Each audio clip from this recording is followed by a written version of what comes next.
Hello everyone, welcome to my YouTube channel exam study zone. आज की इस video में मैं बात करने वाली हूँ कि रैम और रोम में क्या डिफरेंस होता है।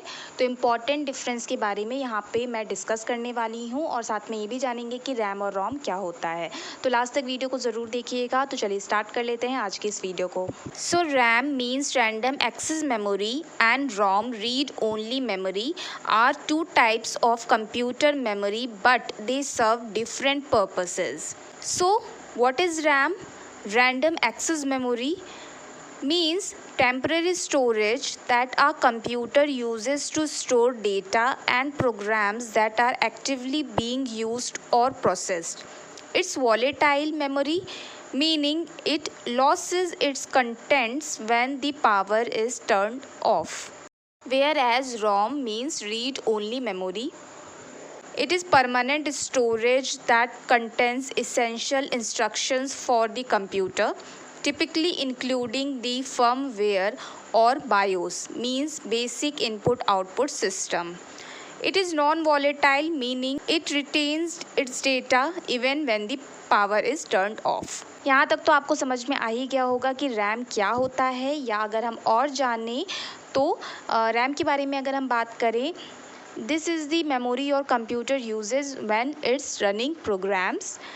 ये फास्ट होता है बट टेम्प्रेरी होता है। जैसे मैंने पहले भी कहा कि टेम्प्रेरी क्यों होता है, क्योंकि when the computer is turned of, जो भी रैम में डेटा है वो लॉस हो जाएगा। Everything in RAM is lost. वही अगर हम बात करें रोम के बारे में, this is permanent memory that stores important instructions for your computer system even when the computer is turned off. The data in ROM means read only memory stage. मतलब ये कि अगर आप कंप्यूटर को, जैसे मैंने कहा पहले भी, कि ऑफ भी कर देते हैं तब भी रोम में जो भी डेटा है वो इरेज नहीं होगा, वो वैसे ही बना रहेगा, जबकि रैम में जो डेटा है वो इरेज हो जाएगा। इसीलिए रैम को बोला जाता है वॉलेटाइल मेमोरी और रोम को बोला जाता है नॉन वॉलेटाइल मेमोरी। तो सबसे पहले बात करते हैं रैम, जिसमें फर्स्ट पॉइंट है volatile memory. RAM is temporary and loses its data when the power is turned off। जैसे कि मैंने अभी बताया कि RAM एक टेम्प्रेरी मेमोरी है, इसमें जो भी डेटा होता है वो लॉस हो जाता है, मिट जाता है जब भी कंप्यूटर को ऑफ किया जाता है।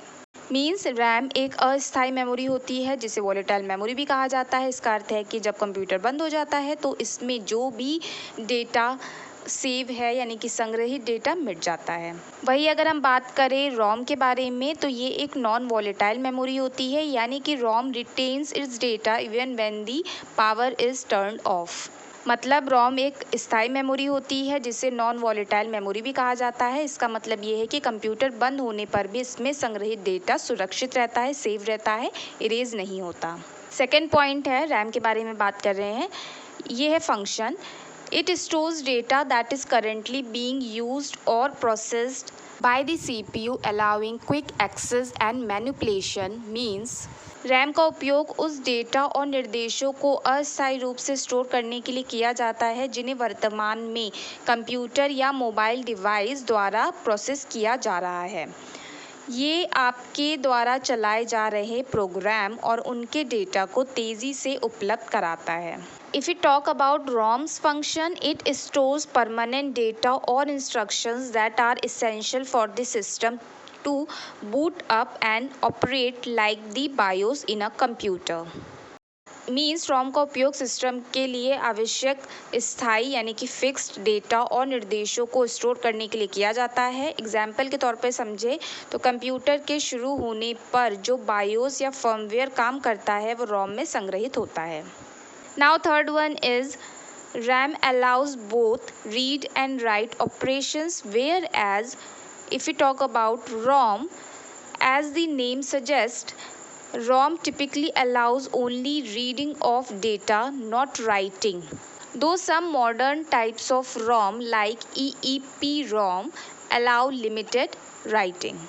मतलब ये कि रैम में डेटा को पढ़ने और लिखने दोनों की सुविधा होती है, यानी ये मेमोरी पढ़ने के साथ साथ डेटा प्रोसेसिंग के लिए भी उपयोग की जाती है। अगर हम बात करें रोम के बारे में, जैसे कि इसके नाम से ही जाना जा रहा है, रीड ओनली मेमोरी, ये केवल पढ़ने के लिए होती है, इसमें नई जानकारी लिखी नहीं जा सकती है।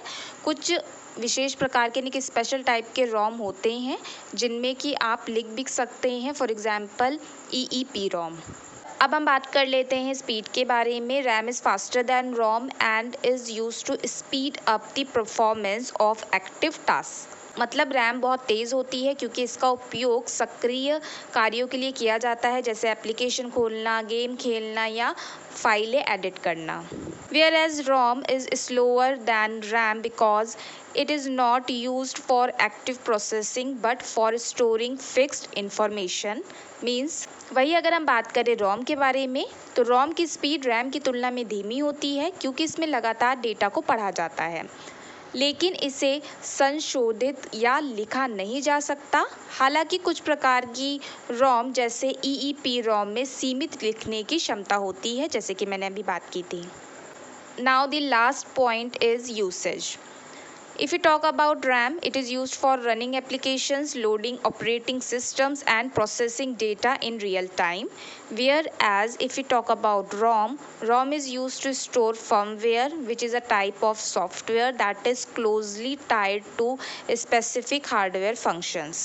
मतलब ये कि अगर हम रैम के बारे में बात करें तो ये ऑपरेटिंग सिस्टम, सॉफ्टवेयर और अन्य एप्लीकेशनों को जल्दी और प्रभावी रूप से चलाने में मदद करती है। उदाहरण के लिए जब आप अपने कंप्यूटर पर कोई एप्लीकेशन खोलते हैं तो वो रैम में लोड होता है ताकि वो तेज़ी से काम कर सके। वहीं दूसरी तरफ अगर हम रोम के बारे में बात करें तो रोम का उपयोग कंप्यूटर को स्टार्ट करने वाले महत्वपूर्ण निर्देशों और फर्मवेयर को स्टोर करने के लिए किया जाता है। यह हार्डवेयर से जुड़े स्थायी सॉफ्टवेयर को भी स्टोर करता है जिससे अक्सर बदला नहीं जाता। सो फ्रेंड्स, आपको समझ में आ ही गया होगा कि रैम और रोम क्या होता है, इनमें क्या डिफरेंस होता है। तो सबसे पहले मैंने रैम क्या होता है, रोम क्या होता है, इसीलिए डिस्कस किया था, जिससे कि डिफरेंस आपको बहुत अच्छे तरीके से समझ में आ जाए। फिर भी अगर आप रैम और रोम के बारे में डिटेल में जानना चाहते हैं तो इसकी वीडियो मैं ऑलरेडी अपने इस चैनल पे अपलोड कर चुकी हूँ, जिसमें कि रैम क्या होता है, इसके टाइप्स के बारे में भी मैंने डिटेल में बात की हुई है। उसी तरीके से रोम क्या होता है, उसके टाइप्स के बारे में भी मैंने बात की हुई है। तो अगर आप वीडियो देखना चाहते हैं तो इस वीडियो के डिस्क्रिप्शन बॉक्स में आपको लिंक मिल जाएंगी इन वीडियोज़ की, आप वहाँ से जाके डायरेक्टली देख सकते हैं। तो इस वीडियो में फ़िलहाल मैंने इतना तो समझाया ही है जिससे कि आप समझ पाए कि रैम क्या होता है, रोम क्या होता है, इसके क्या काम होते हैं, इनके क्या यूजेस होते हैं कंप्यूटर सिस्टम में या मोबाइल फ़ोन में भी हम रैम का यूज़ करते हैं, हम सब जानते ही होंगे। तो जितना ज़्यादा रैम अवेलेबल होगा उतना ज़्यादा आप फास्ट तरीके से काम कर पाते हैं। और ये भी बहुत ज़्यादा ज़रूरी होता है कि नॉन वॉलेटाइल मेमोरी क्यों कहा जाता है, वॉलेटाइल मेमोरी क्यों क्या कहा जाता है रैम और रोम के रिस्पेक्ट में, ये तो पता ही होना चाहिए। तो आपको इस वीडियो के ज़रिए ये तो अच्छे से समझ में आ ही गया होगा। तो अगर ये वीडियो पसंद आई हो तो वीडियो को ज़रूर लाइक कर दीजिए और चैनल को सब्सक्राइब नहीं किया तो प्लीज़ सब्सक्राइब कर दीजिए। Thanks for watching and have a good day.